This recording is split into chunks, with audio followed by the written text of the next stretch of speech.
it should never define who you are.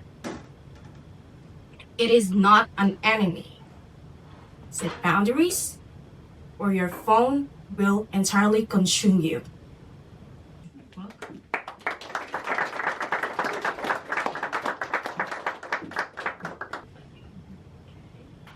Alright guys, how are you guys this evening?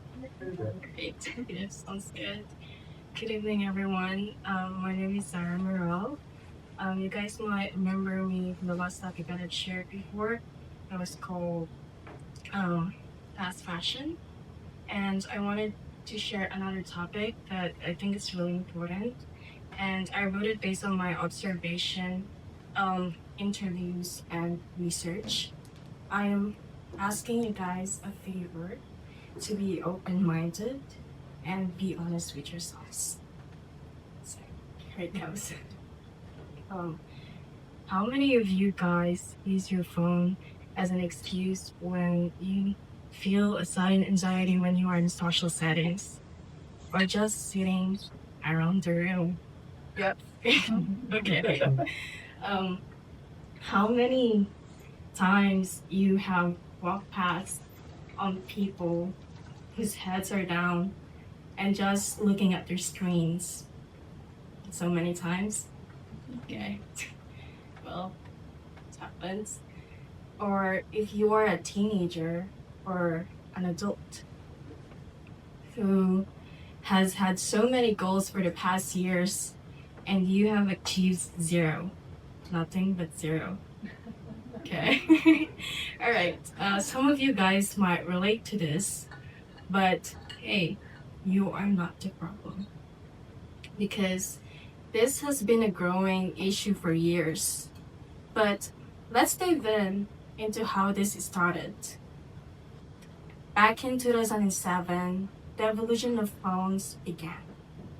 And it got improved rapidly. Or did it really? Phones and technology have been a huge aspect of how we run our daily lives. It does claim that our lives will be easier, but the misconception came when we stopped using them in a ways that truly mattered.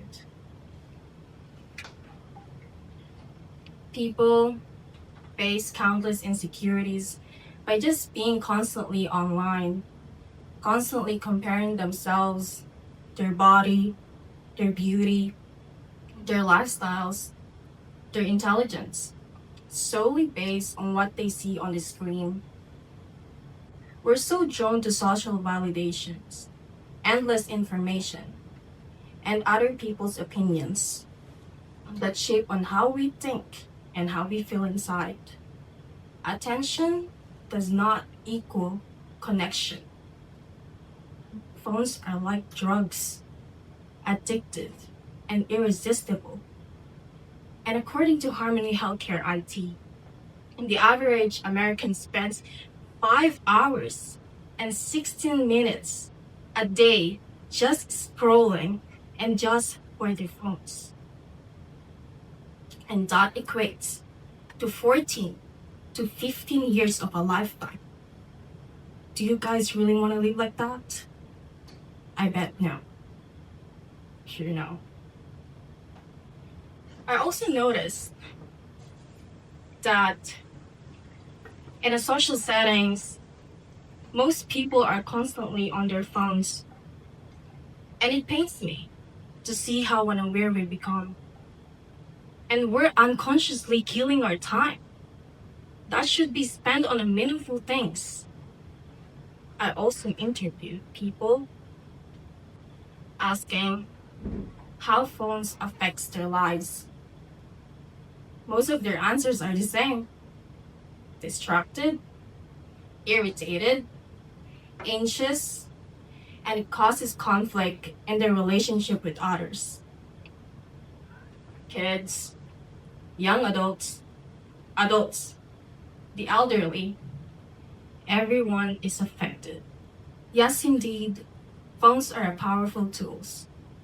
They help us navigate, captures memories, and communicate with people that we love and we care about.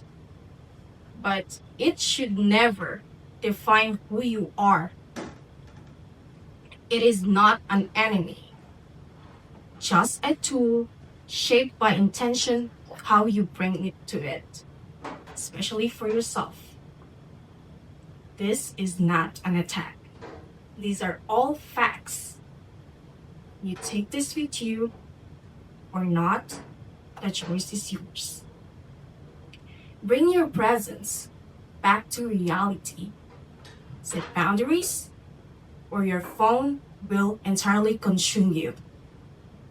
If, and only if, we choose a better habits, a better understanding of life, we create a meaningful life, one that we're proud of, for ourselves and to others. Thank you.